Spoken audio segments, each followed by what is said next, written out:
I was also interested in this idea of like, how do young men grow up? Like, what are the things that need to change in you in order to kind of like become a man? And also how the work we do shapes us and how it shapes who we are.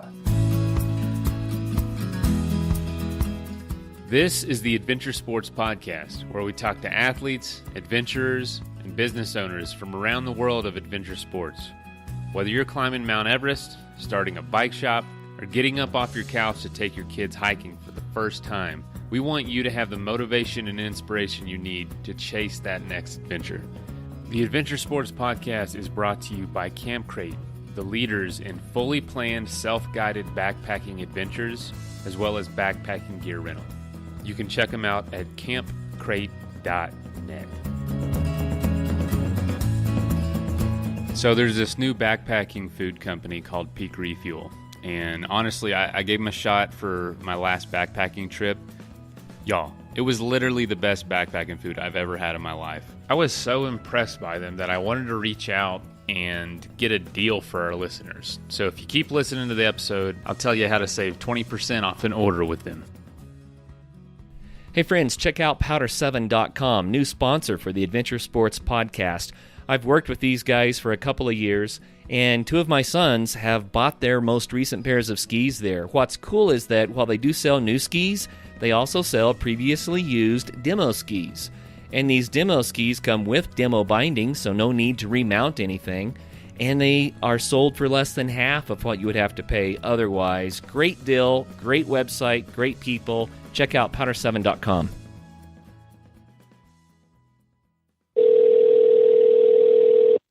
Hello, this is Jordan from Netflix. How may I help you? Hey, Jordan. I was wondering, could I get 99 subscriptions to Netflix for free and then pay for the 100th? And then everybody, all 100 people could just use it? No, you cannot. Why is that? Because we only give out one free trial per person, per household, actually. So there's no way that I can pay for one subscription, but like 99 other people use it for free? No, not that I know of.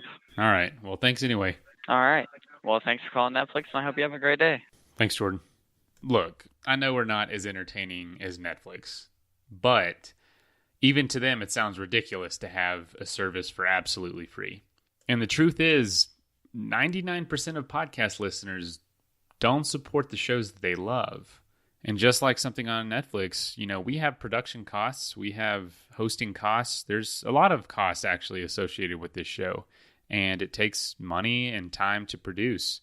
So in this season of giving, we ask you, would you like to become a supporter of our show? Because we don't support this show for everybody. You know, this show is a niche. Not everyone's going to like listening to adventurers from all over the world, but you guys do. When you become a patron of the show, you basically get the upper hand in influencing what we talk about, who we talk to, and what you want, because you've shown us that you're a super fan of the show. And that's why we wanted to make it easier for you to support the show. So there is the ability to support the show for $5 a month at patreon.com. But now there's the ability to support the show for $1 a month. Come on. We've got to be worth $1. Not only do you get to influence the show, you get the satisfaction of knowing you're making this thing happen. So join us in making the Adventure Sports Podcast the absolute best show it can be. Thank you. Hey everybody, welcome to the show. Today we have a pretty interesting guest. He's a filmmaker. He has produced a number of films, documentaries. A lot of his stuff has been featured with clients like Tesla, Solar City, Patagonia, the Army.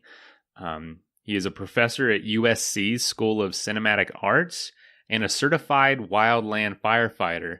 Welcome to the show, Alex Jablonski. Thank you. I'm happy to be here. Yeah, man. Where are you coming from today? I live in Los Angeles. So you're a wildland firefighter. Why don't you? What is that about? Is that something you pursued before you got into film or during?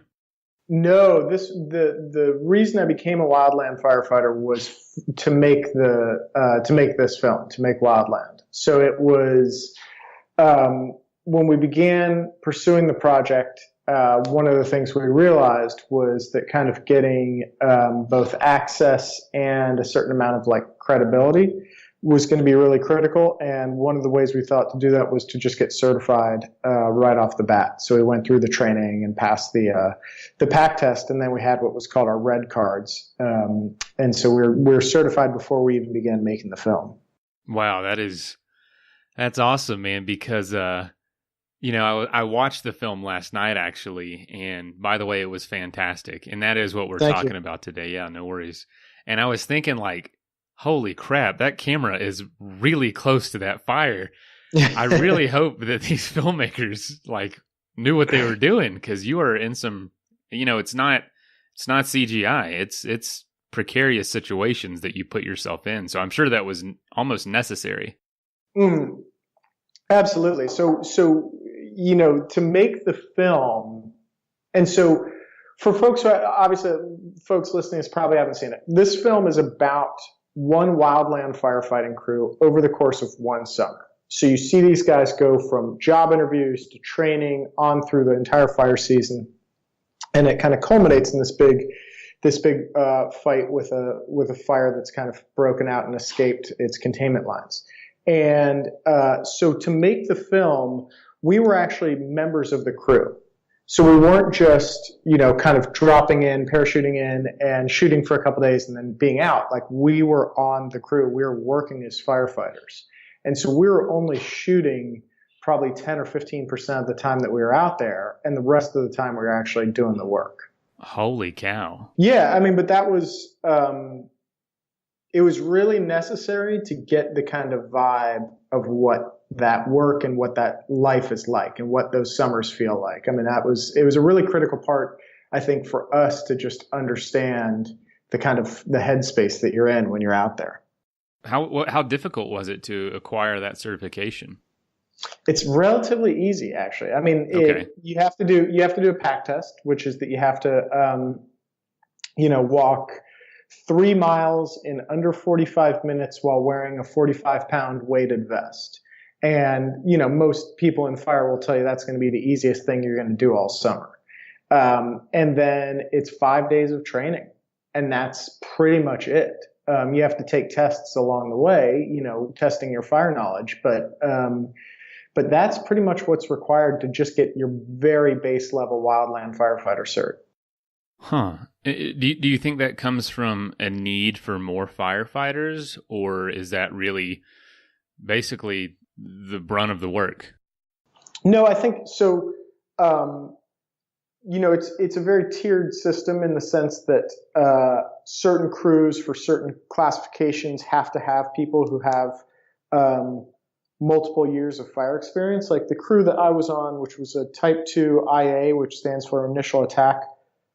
I might get this wrong, but I believe that the requirement is that you have to have either 12 or 14 what's called seasoned firefighters, meaning guys who have more than 1 year in fire. So you're only carrying like 6 to 8 rookies at a time.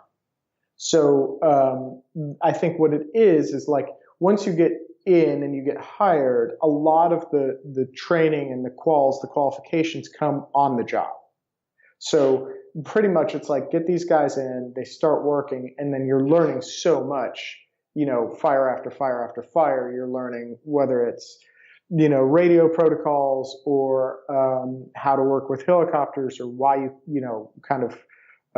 strategic approaches and all of that stuff. A lot of that stuff is just learned on the job. So did you find it difficult to carry your equipment, your firefighting equipment, as well as your camera equipment? Yeah, I mean, it definitely. So we shot this film primarily on the Red, which is a 6K camera. It's the same camera that like Lord of the Rings was shot on, and probably a lot of your favorite commercials. Yeah, and it was a beautiful film, man.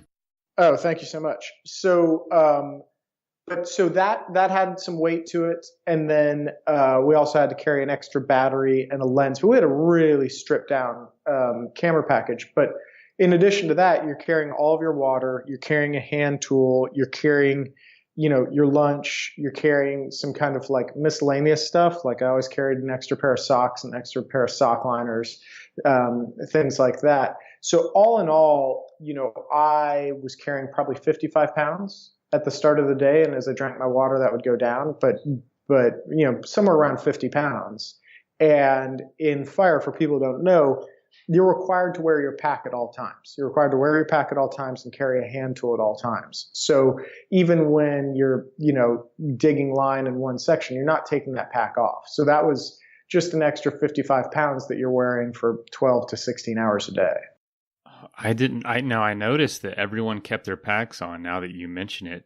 Why is that? So you just don't become separated from basically gear to survive with? Yeah, and also, you're required to carry a fire shelter. These are these kind of space-age looking reflective, not blankets, but little shelters that in case of a burnover. And that, typically sits at the bottom, on the bottom of your pack, strapped on the exterior, and you need to have that on you at all times. So that's a big reason why you're just never taking your pack off. And so that you can always have that if there's the need to deploy.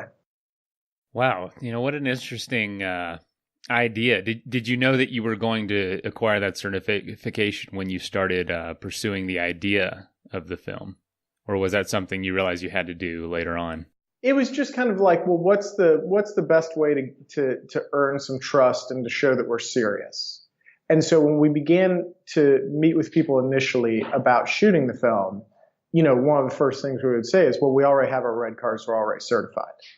And what that signified to the people across the table from us is, okay, these guys have already put in their own time and their own money to get certified. And they, and like one of the guys that we were talking to said, like, look, you guys are in good physical shape. I would hire you as firefighters. You seem smart. You seem like you want to work hard. And so knowing that, it's like you already have gotten a lot further than I think a lot of other filmmakers would have, who had they pursued it in a different direction. Yeah, no kidding, man. I assume it was you and your partner, correct? That were the only two? Khalil Hudson is the director. Yeah. And so what was the dynamic with the two of you there? Did you, obviously you wanted to seem as natural as possible, but these are admittedly people that are not being filmed very often, probably. Right. And what was that like? Did you feel a part of the group, or did you feel somewhat isolated from them? Well, it wasn't so black and white. It was more of a spectrum, and it was more of a journey in the sense that when we started out, we were isolated. And it wasn't that we started out and it was like, boom, okay, we're on a fire and here we are. The process, like anything, like any relationship, right? Like the process of earning trust was very much a process. So we began going up to Oregon, to Southern Oregon, which is where this crew is out of. They're out of Grants Pass in Southern Oregon. We began going up there, and first it was just meeting the guys who run the company and the base manager. And it was like hanging out for a day, no camera out, just talking and saying, hey, could we go and talk to these guys? And we started this process in the spring of 2015. So it was during kind of coming off the winter season. And at that time, what these guys are doing is called project work, which is basically forestry work, where they're thinning forests, stacking sticks. There are guys who are limbing trees, who are cutting small trees down and then stack just big piles of sticks. And it's not particularly exciting work. It's hard. You're on steep ground and you're back off of old fire roads or logging roads. And the fact that we would be willing to trudge out there and just hang out for 12 hours with these guys, they started to see that we were serious about this. And then slowly, as we began to see like, oh, this character would be good, or we'd like to follow this guy, we would start talking to him. But there was like a ton of resistance. Like, guys didn't want us around. They thought that we had some kind of ulterior motives, or they just weren't really sure what we were up to. And in the film, there's a crew boss who's the kind of quarterback or the head coach of the crew, and his name is Tim Brewer. And Tim he's got at this point 22 years in fire, and is just one of the smartest, sharpest crew bosses around, and is really well respected. but he's gruff. He's got a very sharp tongue, and he's a smart guy with a quick wit, and he can cut you down to size pretty fast. And the first time I approached him about being in this, I said, "Hey, Tim," we were like passing each other at the base. And I said, "Hey, Tim, my name's Alex. We're making this film. Do you know about that? And, we're interested in talking to you about maybe following you or following your crew." And he just looked at me and he said, "I'm a dickhead, right?" And then he walked away from me and he didn't speak to me for a week. And now Tim and I text all the time. We're buddies, we're friends, and obviously we have a very different relationship now. But that took 2 years before we could get to that point. And one thing I would say is for folks who see the film, or folks who have a chance to watch it, Tim reveals some really personal stuff about his own life in the film. Yes. Yeah. And I think, and the role that fire has played in his own life. And I think that, that's where a lot of the power of this film comes from. And that comes about simply by earning someone's trust. No, that's, man, there's just the film was so interesting, and there were plenty of characters that you began to really enjoy following, wanted to learn more about. Personally, I was craving more of it by the time it ended. It was shorter than I expected, which producing a film I can't even imagine how much work. I've never done it, but yeah, it's like, man, I want to know more about this guy. Why is he doing this? Why is he out here? Was it frustrating for you not being able to focus on it all the time with an 8-foot flame approaching you? No, I actually think that you saying like, "Oh, I wish it was longer," is a great thing. As a filmmaker, you always want people right. to leave wanting more. I honestly, it wasn't so much the fire as it was the exhaustion, because, you're really tired out there. And for folks who don't know, you're sleeping in fire camp. So you're sleeping on the ground, or you're sleeping in a tent, just depending on the day. And we would get back into camp, I would say typically 8, 9 o'clock at night, grab something to eat, get into your sleeping bag, and then you're up at 5 or 5:30, typically 5, I would say, and back out. And, carrying these packs, you work 14 days in a row before you have 2 days off. And so day 8, 9, 10 comes, and, you're just sick of it. And the idea of, in the midst of day 9 or 10, having a moment where you go, "Oh, it looks like they're having an interesting conversation over there," or "That's an interesting shot. Let me get up, go grab, pull the camera out of my bag and walk over there and kneel down and set up this shot, or climb up to the top of this ridge for this shot." You just get exhausted. And it's really hard to make interesting creative decisions when you're just tired. And that was something that I was just fighting against the whole time. I remember on my first bike trip, we were on the Alaskan highway, my buddy and I, and we were absolutely total idiots. We had no idea what we were doing. We ran out of food a bunch, and it really kind of scarred us, because I remember crying one time thinking about key lime pie because we were so hungry, and we were so far from the next spot to get food, and it kind of scarred me. And my wife even makes fun of me now because I tend to way overpack even for day trips, and I don't really have to do that now because, we buy from Peak Refuel, and they have these awesome freeze-dried meals. It's lightweight. It weighs almost nothing when there's no water in it. And it's a lot of food. It tastes awesome. So gone are the days of carrying way too much food, and hello to the days where we're only carrying Peak. If you'd like to give Peak Refuel a try, just go to their website, order some food, and at checkout, just use the code ASP20 at checkout to get 20% off. So give them a shot. I can honestly believe that because, you're looking at everybody else and they're taking a break. They have no responsibilities, whereas you guys have an entirely separate goal and project going on. Yeah, that's really exhausting on top of doing the same amount of work. Yeah. I mean, the other thing I would just say is, so to limit our camera package, to make things smaller and as kind of a aesthetic, just visual consideration, we shot the entire film on a single lens, a single prime lens, meaning a single focal length, and that was a 40 millimeter lens.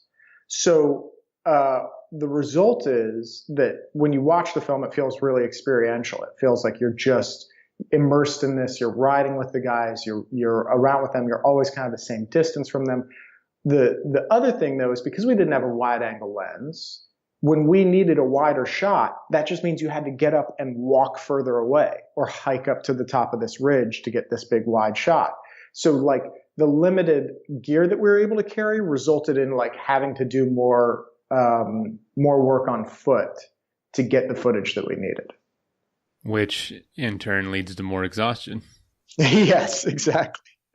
Yeah. But there are tricks. There are tricks for overcoming that. Right. I can imagine. Well, something that, I live out west. I live in Denver. And okay. I used to live in Yosemite National Park, and we used to have fires all the time. And I was familiar with like the hotshot crews, and I was familiar with what they looked like, but I was never really familiar with the actual work they did. And watching your film really surprised me with kind of the day-to-day tasks of a crew. Did you find that surprising? Was it what you expected before you started doing research on it and actually experience it for yourself? No, I mean, and I think hotshot crews are a little bit different because hotshot crews are full of really experienced guys. And although, I mean, Tim's crew, his Type 2 initial attack crew, does assignments right next to hotshot crews. I've seen them get the exact same assignments. So there's a lot of overlap.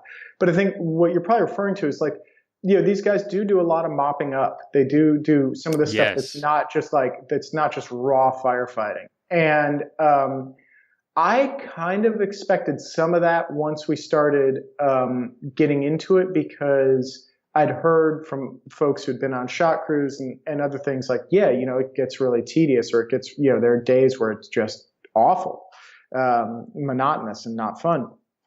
So I expected some of that. But I mean, there was an interesting mix. There's, it depends on big fires. Sometimes you fight them a little bit differently, which means, you're just kind of digging containment lines and stuff like that. I mean, I was expecting some of it, but it was still eye-opening just how much of kind of drudgery and hurry up and wait there was. Yeah, it seemed like a lot of really monotonous tasks, to be honest. And yeah. Long hours. And I didn't see a whole lot of face masks in the smoke. That surprised me. Yeah, you never wear them. Why? I don't know. These guys are breathing in a campfire for like 8 hours. Like, that's got to be terrible for you. Yeah, you definitely feel it. No kidding. It's bad. I don't know. I mean, every once in a while you would see on another crew like someone who had a bandana, and everybody just made fun of that dude because like it's just not part of the culture. So it's a cultural thing. It's not that it wouldn't be useful. I think it would be useful for the 4 hours that everyone laughed at you and pointed at you, and then you would take it off. Right. Yeah. Until it became like mandated. It's like my pride, lung cancer. I'll choose my pride. Yeah. And, actually bringing that up, something that my wife and I, because we watched it together, found really funny was, these guys would spend, hours in the smoke, literally walk away from it to have a cigarette. Yeah. There were a ton of cigarettes in your film, man. Yeah, there's a fair amount of smoking. That's on this crew in particular. Is there? I mean, I just got to ask: is there like a different regard for cigarette butts or for ashes with a crew like that versus just your everyday smoker? Because some of those fires get started by just a cigarette. Oh yeah, I mean guys are yeah. I mean they're super careful about that. And I think that's like where you're not going to see smoking like that on a hotshot crew. I think that they're a little more buttoned up.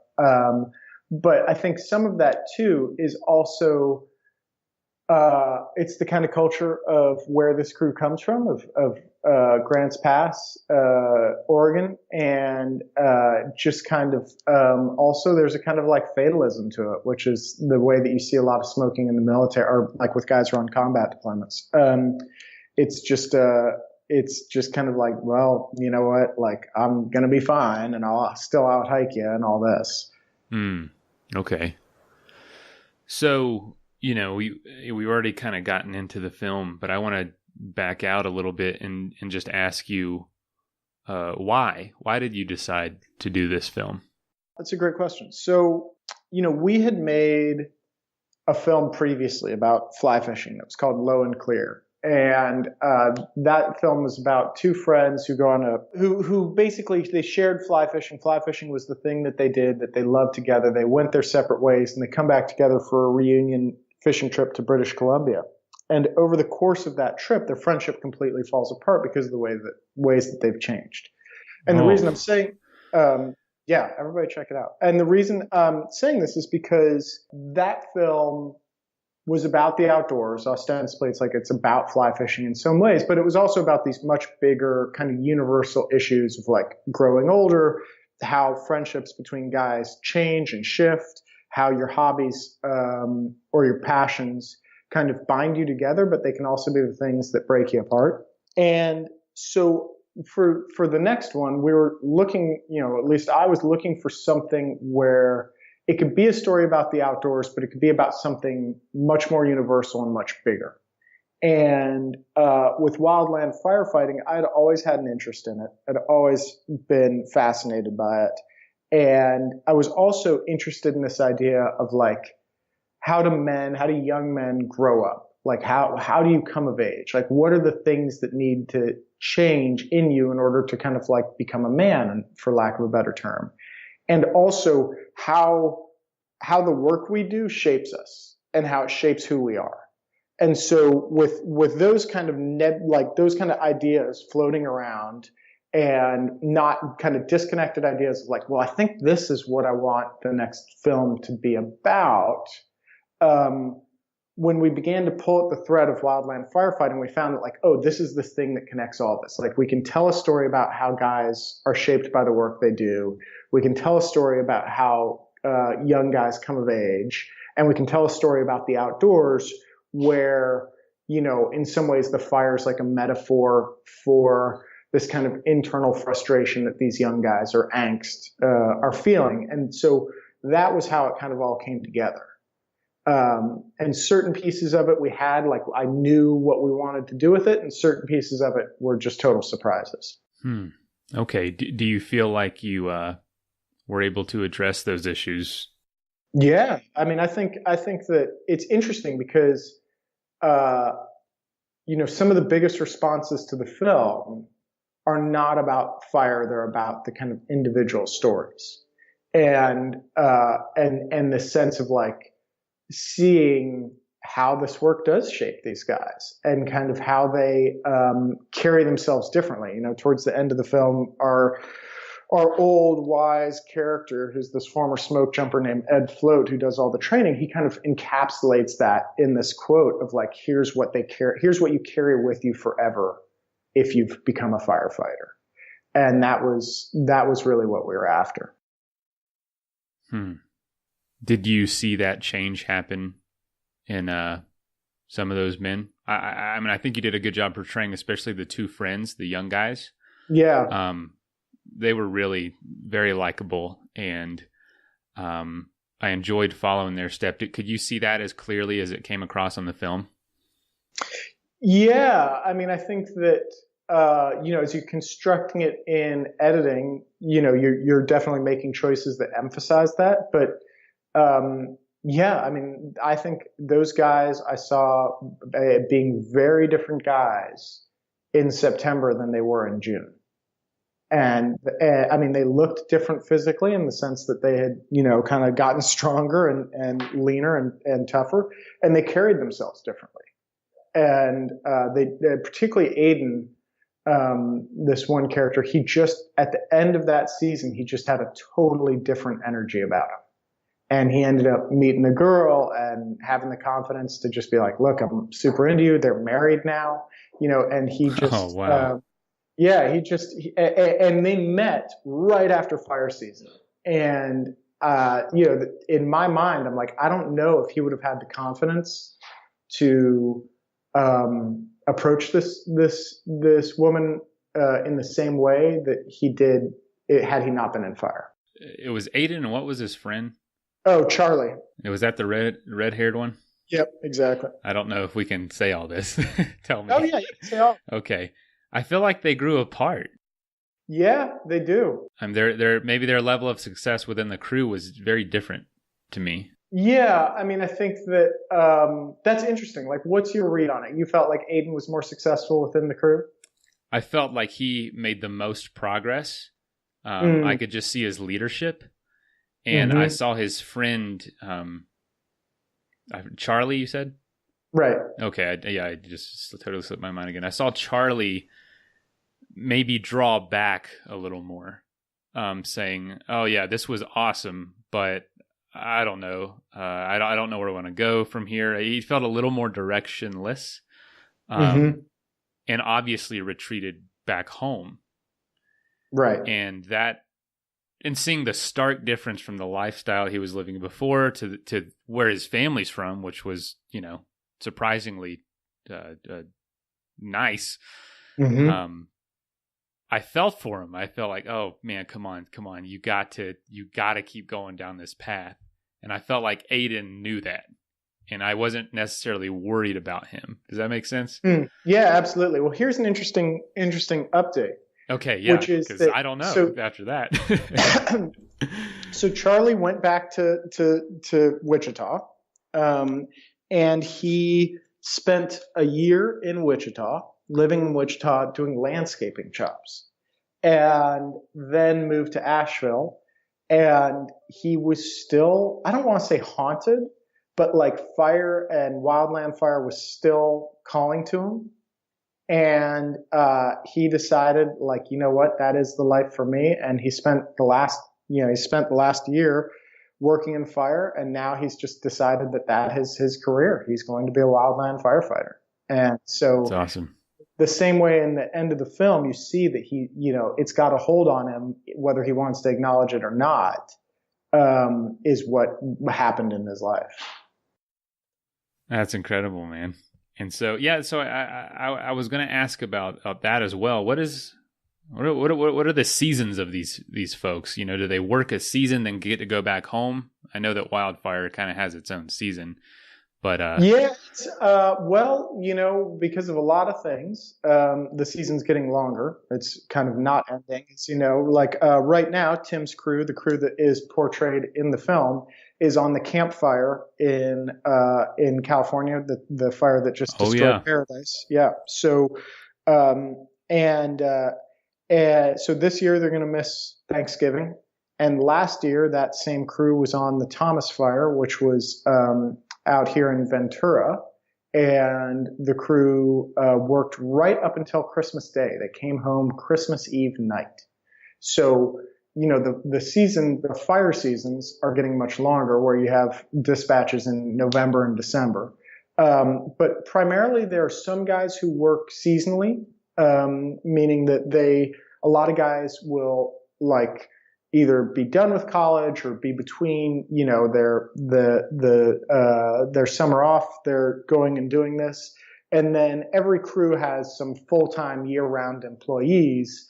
And when they're out of fire season, they're doing the project work, which is thinning forests. And then Grayback in particular does a lot of prescribed burns. So in the spring, they'll do a lot of putting fire on the ground and burning to clean up forests as a way of fire prevention. Man, that's a tough life. Mm-hmm. Did you feel that, could you see yourself doing more of it? Did you enjoy it? I loved it. I absolutely fell in love with it. Really? And yeah. And you know, there's a very good chance that I'll go back out next summer without a camera just to work. That's awesome. Just because I miss it. And you know, and I think like the thing too is the same way that these guys were changed by the work, I was changed by the work. You know, there's no way. I don't think that there are very many people who could do that. And you could catch a fire, you dig line, you get the fire to lie down, you've got helicopters and planes supporting you, you're hiking out for an hour and a half, everybody's exhausted, you're looking at each other, you know, encouraging each other, encouraging guys you don't even like. You're like, I do not like that dude, but you look at me like, come on, you can do this, let's go. And that level of camaraderie, I don't think there's anybody who could do it and not be changed by it in some way, either large or small. Interesting. So is it something that you would encourage people to try if they don't know what, you know, maybe to do? Yeah, I mean, I think that if you're young and if you're strong and if you love the outdoors and if you've got if you think of yourself as tough, or you think of yourself as having some grit, then absolutely you should do it. And if those are the things that you're looking for, if you're looking to be tested, if you're looking to develop some inner strength, I think that it's a great thing. You know, because I mean, it's like anything else. Not like anything else, but it's like any other challenge, which is there are moments where you think, God, I'm so tired. I don't know how I'm going to do this. I don't know how I'm going to get through, you know, the next hour. And you have to find a way. And once you're able to find a way, you can look back and say, well, I made it through that. So now I can make it through this. I mean, I really think that those are the kind of building blocks of a certain kind of personal resilience. So has that level of resilience changed the way that you produce film now? It's made that's a really good question. It's made the moments of uncertainty and moments of like, I don't know what's going to happen with this project. It's made them much more tolerable, you know, because you're just like, I can get through this. I can get through this. Like, I know, you know that the answer is not to sit there and get stuck in your own thoughts. The answer is to put it into action and to work. And when you do that, you know, good things happen. So, I think it's definitely it's just changed the way that I operate on a daily basis, I'd say. The Adventure Sports Podcast is also brought to you by Powder 7 Ski Shop.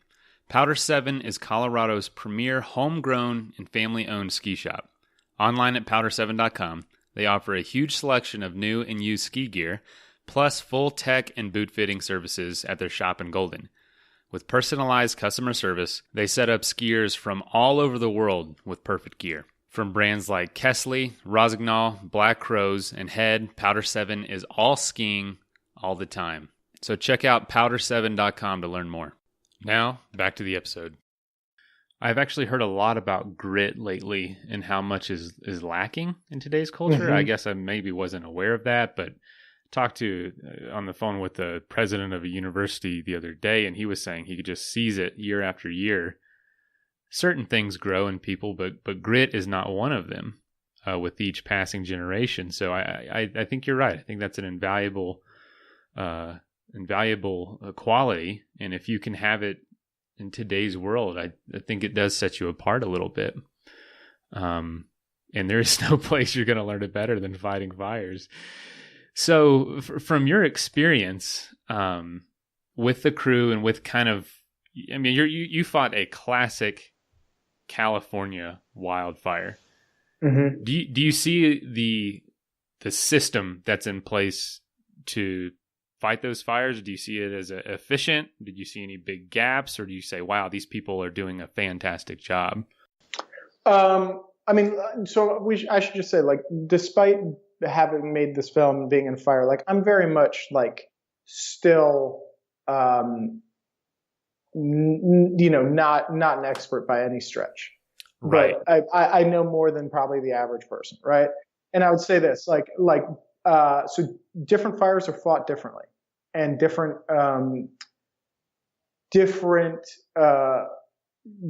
groups, whether it's CAL FIRE or ODF or the Forest Service, I think fight fires differently.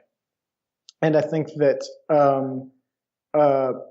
because fire behavior is changing so dramatically, and like, it's not in the film, but I firmly believe, man-made climate change is dramatically increasing the way that increasing fire behavior and the extremities of fire behavior. And we saw that in the campfire. We saw that on the Woolsey fire just in the last month. And so I think that the way that we fight fires is going to have to change. And I think that one of the things that's happening is, there used to be a kind of, at times, a philosophy of like, let it burn. Like, okay, let's just kind of keep an eye on this fire and not let it get away from us.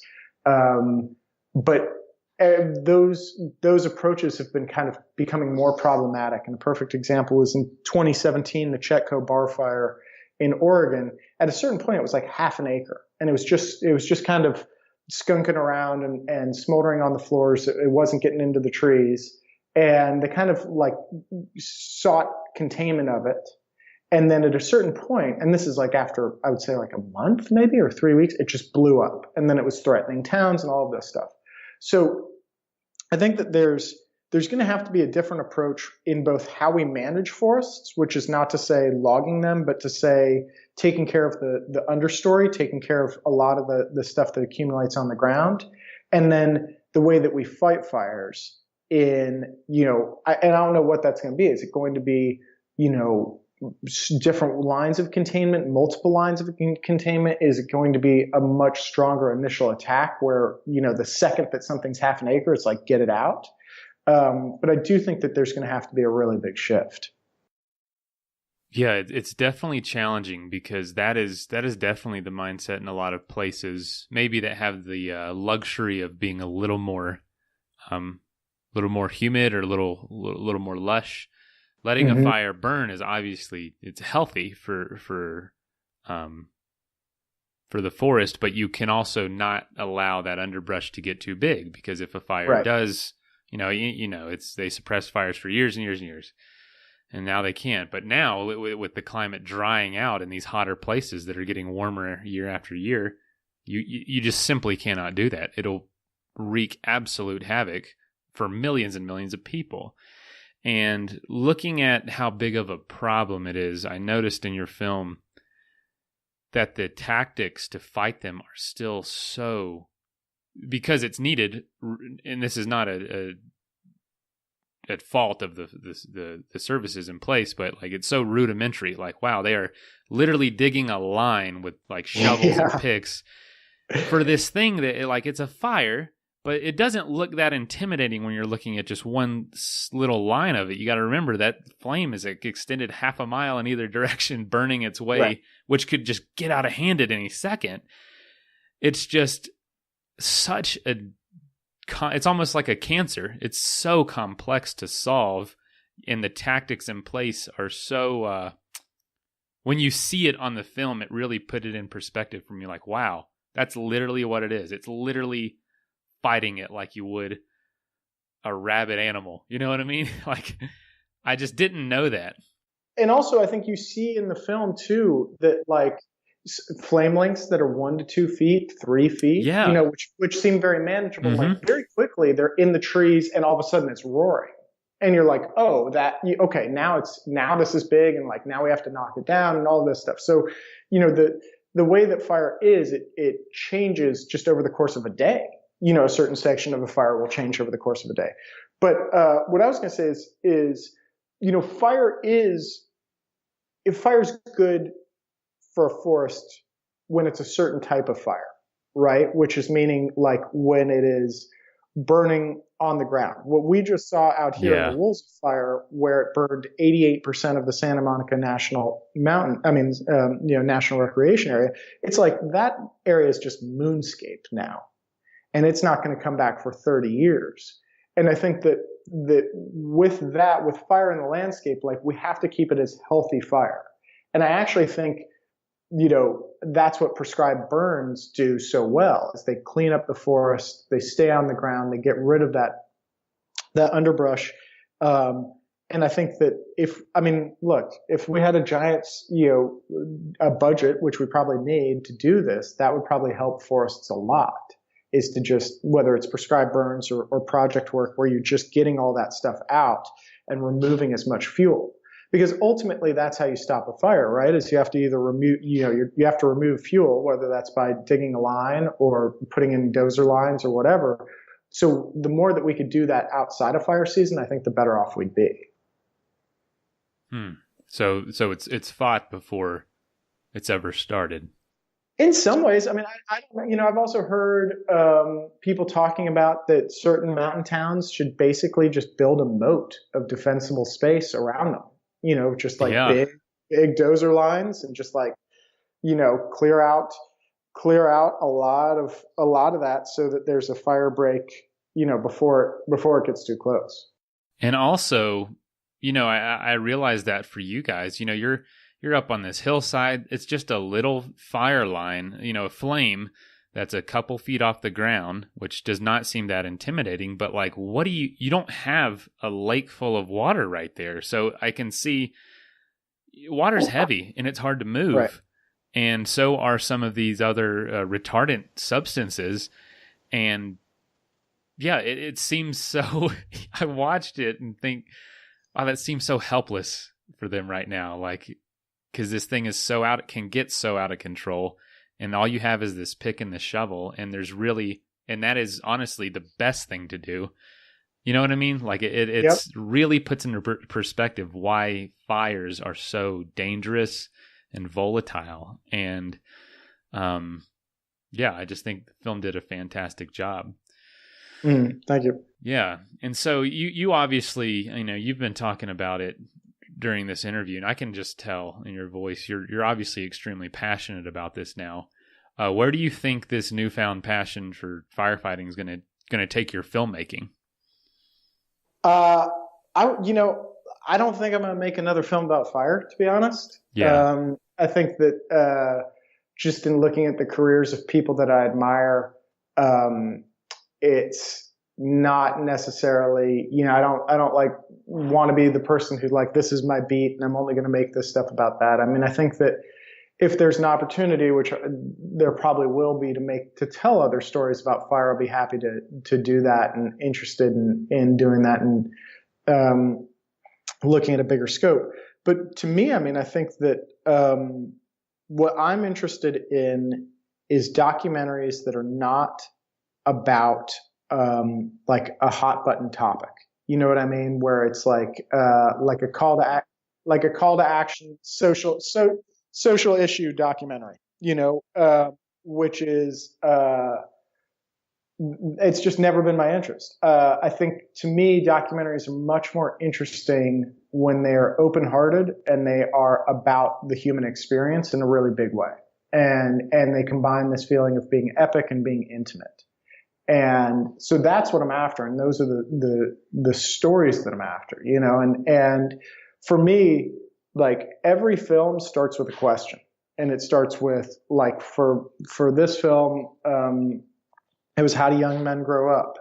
For other films, it was like, well, what happens to people who are labeled with potential, just stuff like that. And so I think that for me, it's like just trusting the process of like, okay, if I ask the right question and find the right subject, I'll be able to make a good film.